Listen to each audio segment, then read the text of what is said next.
Hello, Assalamu alaikum. This is Mohammed Abir. उम्मीद है आप लोग सब खैरियत से होंगे. I'm here with a video and topic and discussion on जो कैलकुलेशन है बेसिकली मैं समझाना चाहूँगा.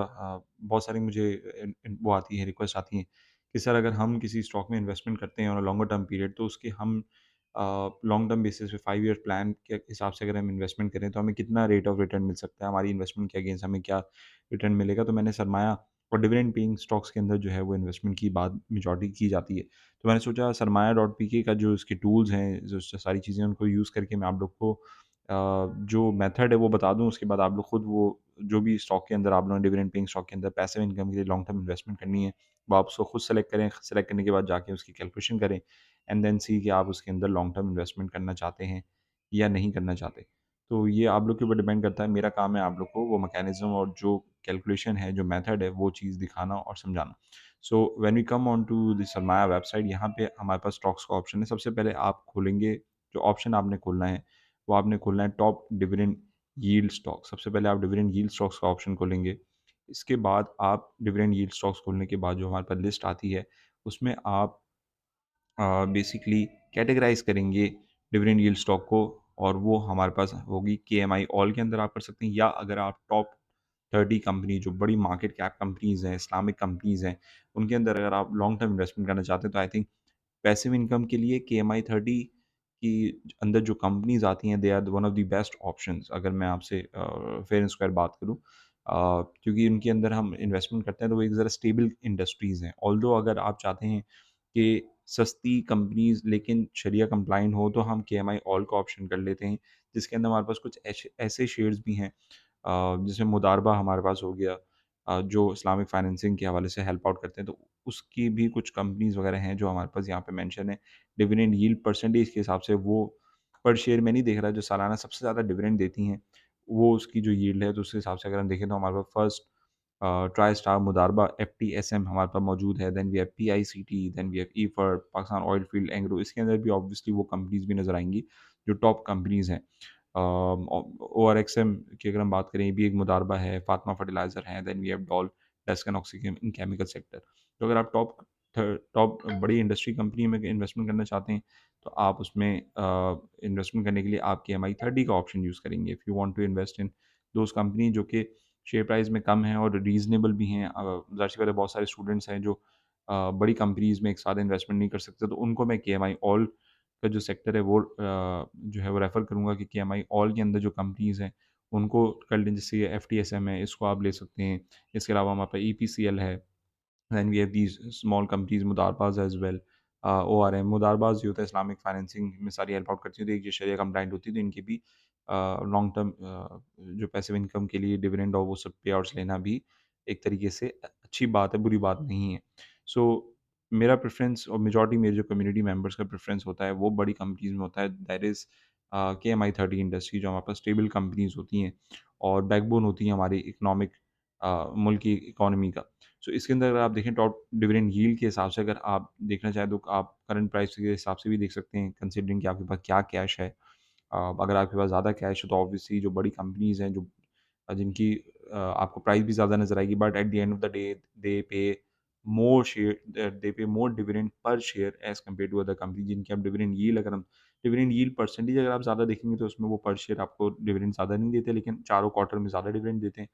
डिविडेंड यील्ड पर शेयर का मतलब है कि हर क्वार्टर में ज़्यादा से ज़्यादा डिविडेंड जो है वो पर शेयर दिया जाता है, तो उस हिसाब से ऑब्वियसली बड़ी कंपनीज़ यहाँ पे मौजूद है. मेजॉरिटी मैं जो यहाँ पे सेलेक्ट करूँगा डिविडेंड यील्ड परसेंटेज है, जिसकी परसेंटेज ज़्यादा है ऑब्वियसली उसके अंदर आप इन्वेस्टमेंट करें. In terms of share price वो फिर भी एक्सेप्टेबल होते हैं. अगर मैं यहाँ पे केमिकल में बात कर लूँ, ईपीसीएल है. इंजीनियरिंग में हमारे पास आईएसएल है. इसके साथ अगर हम देखें एसएनजीपी है, आईएनआईएल हो गया, ये सारी कंपनीज़ हो गई जो कि स्टिल केएमआई 30 के अंदर भी हम चीप कंपनीज़ है और हर कोई इसमें थोड़ी-थोड़ी इन्वेस्टमेंट कर सकता है, डिपेंडिंग कि टेक्निकली जब उसके अंदर एक अच्छा डिप आता है. मैं हमेशा जो कंपाउंड इन्वेस्टमेंट की बात करता हूँ कि उस शेयर्स को दोबारा कब खरीदना है, उसके 2 तरीके होते हैं. या तो वो जब बिल्कुल गिर जाए, दोबारा डिस्काउंटेड हो, तब आप उसके कुछ शेयर खरीद लें, या जो आपने डिविडेंड और पे आउट या बोनस शेयर तो फ्री ऑफ कॉस्ट शेयर मिल जाते हैं, या आपने उस कंपनी से जो डिविडेंड कमाया, उस डिविडेंड की अमाउंट को रीइन्वेस्ट करते रहें फॉर 1 ईयर, 2 ईयर. तो उसकी भी कैलकुलेशन मैं आपको आगे दिखाता हूँ. बट इस तरीके से passive income long term investment होती है किसी भी स्टॉक में एक दफ़ा इन्वेस्टमेंट करने से आपको अगले दूसरे तीसरे साल बहुत ज़्यादा डिविडेंड नहीं मिलता, उसको कंपाउंड करना पड़ता है, उसके अंदर मज़ीद एडिशंस जो है वो करनी पड़ती हैं। सो मूविंग फॉरवर्ड यहाँ पे मैंने आपको सिलेक्शन ऑफ कंपनीज़ के बारे में बता दिया, ये आपका काम है, आप इनमें से कौन-सी कंपनीज़ की सिलेक्शन करना चाहते हैं, it's all down to you. इसके बाद आपने जो दूसरा ऑप्शन खोलना है, दूसरा टैब खोलना है, that is ROI calculator. ROI calculator आप यहाँ पे खोलेंगे, नया टैब। अब ROI means return on investment, और हम यहाँ पे बात ही यही कर रहे हैं कि अगर हम किसी स्टॉक में डिविडेंड पेइंग कंपनीज़ में अगर लॉन्ग टर्म इन्वेस्टमेंट करते हैं 5 ईयर प्लान के हिसाब से, तो उसमें हमारी क्या कैलकुलेशन हो सकती है। यहाँ पे उन्होंने सरमाया ने बहुत अच्छा टूल दिया है, और ये यूज़ केसेस जो मैं बना रहा हूँ, होपफुली और भी वीडियोज़ बनाऊँगा इनकी वेबसाइट को यूज़ करके, इनके ऑप्शंस को यूज़ करके, यूज़ केसेस जिसको एज़ एन इन्वेस्टर हम यूज़ कर सकते हैं। तो आपको इसी प्लेलिस्ट में, सरमाया की जो प्लेलिस्ट है इसके अंदर आपको मिल जाएँगे। या फिर जो वेबसाइट की जो प्लेलिस्ट मैंने बनाई है उसके अंदर आपको ये डिफरेंट टॉपिक्स मिल जाएँगे। अब फॉर एग्ज़ाम्पल मैंने जैसे आपसे कहा कि यहाँ पे आप कोई-सी भी कंपनी सेलेक्ट कर लें। लेट्स सपोज़ मैं ईपीसीएल सेलेक्ट करता हूँ। अभी इसकी 43.63 रुपीज़ की इसकी जो है वो प्राइस चल रही है। So I will type EPCL, वो आपको ऑटोमैटिकली यहाँ पे ड्रॉप डाउन में ऑप्शन दे देगा ईपीसीएल। अब इन्वेस्टमेंट ईयर फॉर एग्ज़ाम्पल मैंने 2020 से इसके अंदर इन्वेस्टमेंट स्टार्ट करी, जब कोविड का टाइम आया था, जब कोविड में मार्केट गिरी थी। जब कोविड में मार्केट गिरी थी, मैंने तब से इसके अंदर इन्वेस्टमेंट करना स्टार्ट करी। अभी इसकी जो प्राइस वैल्यूएशन है वो हमारे पास जो आ रही है 43.63 रुपीज़ आ रही है, लेकिन 2020 में हो हो सकता है प्राइस चेंज हो। तो यहाँ पे उन्होंने चेक हिस्ट्री का ऑप्शन दिया है, जो कि बहुत अच्छा ऑप्शन है, व्हिच मीन्स कि इसको जब आप क्लिक करेंगे तो 2020 में उसकी क्या प्राइस थी वो यहाँ पे हमारे पास आ जाएगी। दैट वाज़ 21.51 इसकी लो थी, और हाईएस्ट 50.23 थी। तो अभी देखा जाए तो 2020 के रेंज से जो है वो अभी हमें सस्ता जो है वो ईपीसीएल का स्टॉक मिलता हुआ नज़र आ रहा है, which is again a positive thing. So अगर यहाँ पे हम फॉर एग्जांपल 50 रुपीज़ की वैल्यूएशन के हिसाब से लगा लें, या 40, चलें 40 रुपीज़ के हिसाब से लगा लें कि ईपीसीएल को हमने ये 21 के से लेके 50 रुपीज़ की रेंज में, चलें 30 रुपीज़ में अगर हमने उठाया था, ठीक है। हम यहाँ पे रख लेते हैं कि भाई हमने इसको 2020 में 30 रुपीज़ का उठाया था, नंबर ऑफ शेयर्स हमने इन्वेस्ट किए थे 5000। तो 5000 multiply by 30 rupees, which mean 1.5 lakh रुपए आपने 2020 में इन्वेस्ट किया। अब हम कैलकुलेट का बटन दबाएँगे तो 2020 से अभी 2023 तक क्या रेट ऑफ रिटर्न है, हमारी उस 1.5 लाख की इन्वेस्टमेंट पे हमें क्या रिटर्न बन रहा है, वो यहाँ पे ये कैलकुलेशन करके बता रहे हैं। इन 2020 if you had invested rupees 150K in EPCL, your current value of investment will be 208,250, which means कि 1.5 लाख इन्वेस्ट करने की जो आपकी वो थी, इन्वेस्टमेंट थी, अभी वो इन्वेस्टमेंट आपकी 2,08,000 रुपए बन गई होगी, जिसके अंदर से आपको कैश डिविडेंड मिला है 3 साल के अंदर 1,75,000 रुपए का। तो ये बहुत अच्छी बात है, और आप देखें इसके अंदर again during this period, which means your total return will be around 2,33,000 rupees. अगर आप कैश डिविडेंड भी मुस्तकिल लेते रहते हैं, तो तकरीबन 2,33,000 रुपए की आपकी इन्वेस्टमेंट है। 1.5 लाख की इनिशियल कैपिटल की जो इन्वेस्टमेंट, वो 2,08,000 की वैल्यू रखती है। In terms of capital gain की यहाँ पे बात हो रही है, और डिविडेंड जो मिलता है, तो डिविडेंड के हिसाब से जो हमारे पास टोटल वैल्यू निकल कर आ रही है, वो 2,33,000 की। तो again it's not a bad return. 2020 में अगर हम देखें, 30 रुपए की प्राइस थी, 5,000 इन्वेस्ट किए, 1.5 लाख रुपए की हमारी इन्वेस्टमेंट। ऑब्वियसली पहला साल तो आप इन्वेस्टमेंट करके उसको छोड़ देते हैं, and make sure to invest in dividend paying companies when their new financial year start, जब उनका नया फाइनेंशियल ईयर स्टार्ट होता है तब इन्वेस्ट करें, ताकि उसके चारों क्वार्टर के अंदर जो भी वो डिविडेंड दे, आप वो पूरे साल उसके अप्लाई करें। बहुत सारी कंपनीज का फाइनेंशियल ईयर जुलाई टू जुलाई होता है, जून टू जून होता है। टेक कंपनीज का अमूमन जनवरी से दिसंबर होता है, जनवरी टू जनवरी जिसको कहते हैं, या दिसंबर टू दिसंबर कहते हैं। तो फाइनेंशियल ईयर ज़रूर चेक कर लीजिएगा, ताकि आप सही टाइम पे इन्वेस्टमेंट करें, और लॉन्ग टर्म इन्वेस्टमेंट करेंगे तो इंशाल्लाह काफ़ी फ़ायदा होगा। सो आज उसकी प्राइस 41 रुपीज़, व्हिच मीन्स कि तकरीबन 11 रुपए का गेन है। शेयर जो है वो 5,000 रुपीज़, 5,000 शेयर्स हमारे पास अभी भी रखे हुए हैं। इन्वेस्टमेंट जो हमने 1.5 लाख की थी, उस इन्वेस्टमेंट के ऊपर जो कैपिटल गेन हमें मिल रहा है 11 रुपए के हिसाब से, वो 2,08,000 250 रुपए की हमारी 1.5 लाख की इनिशियल इन्वेस्टमेंट बता रहे हैं। यहाँ पे हम डिविडेंड को काउंट नहीं कर रहे। डिविडेंड जो ओवरऑल मिला है, वो मिला है 1,75,000 रुपए का डिविडेंड। तो टोटल जो प्रॉफिट रिटर्न बन गया, वो 2,33,000 का मिल गया।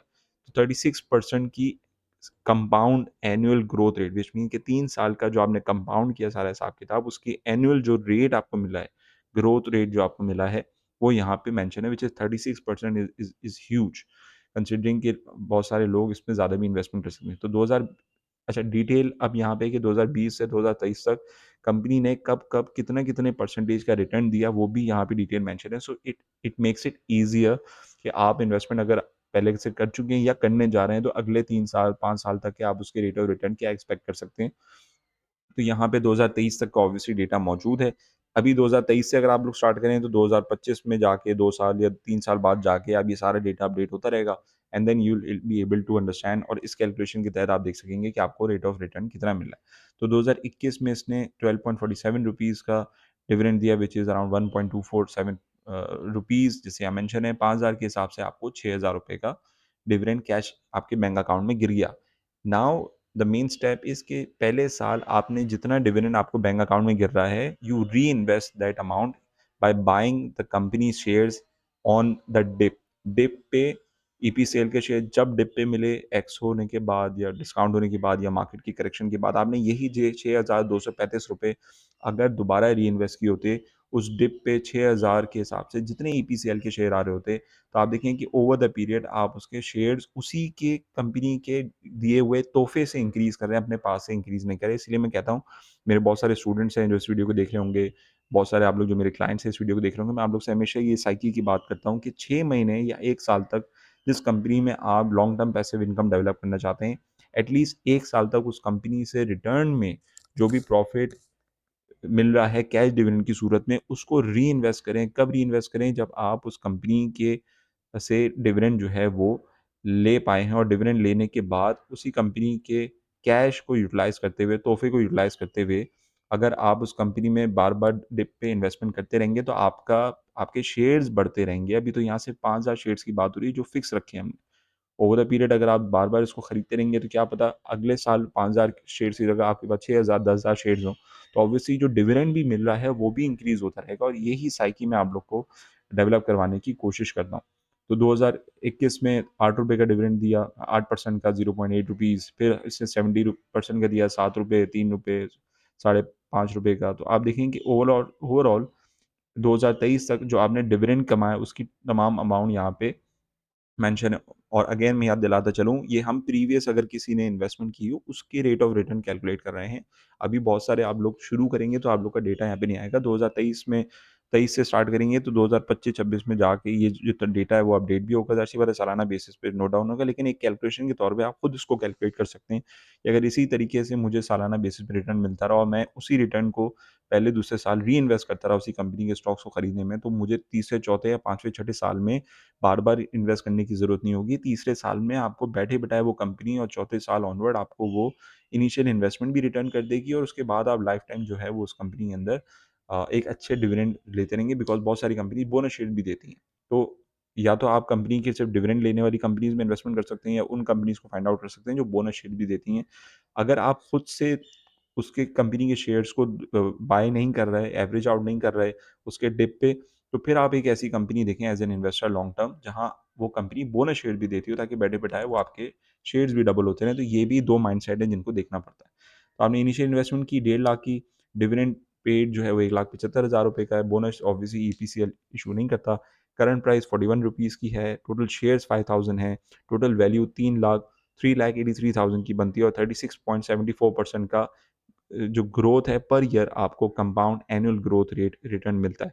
सो I hope this video was informative और जो प्रोसेस मैंने आपको बताया इस प्रोसेस को आप लोग खुद जाके अभी से प्रैक्टिस करें, देखें कि आप लोग किस कंपनी में इन्वेस्टमेंट करना चाहते हैं और इसी तरीके से विजुअलाइज़ करें कि आपने अगर अभी 2023 में इन्वेस्टमेंट करी तो आगे जाके आपको कितना रिटर्न बन सकता है। कंसिडरिंग ये ज़रूर माइंड में रखिएगा कि आप top companies dividend paying companies में देख रहे हैं तो केएमआई 30 को देख रहे हैं और दूसरा कि आप ऐसी कंपनी देखें जो या तो सिर्फ डिविडेंड देती है, तो आप खुद से वो मेहनत करें, उसके शेयर्स को डिप पे बाय करने के लिए या फिर ऐसी कंपनी खरीदें जो बोनस शेयर्स भी और डिविडेंड भी देती है ताकि खुद से ये मेहनत नहीं करनी पड़े। So I hope this video was informative, do let me know your feedback person या व्हाट्सएप पे बता दें और in the comment section below. I will try to public this video later on इंशाल्लाह बट ये कि फर्स्ट एंड फॉरमोस्ट जो consultancy client है उनके लिए वीडियोस बनाना ज़रूरी है। उसके बाद obviously once I start making content regular content on YouTube I make this video public. So I hope this video was informative. मिलते हैं इंशाल्लाह अपनी किसी मज़ीद वीडियो के साथ। दिस मोहम्मद अबीर साइनिंग ऑफ, टेक केयर। अल्लाह हाफ़िज़।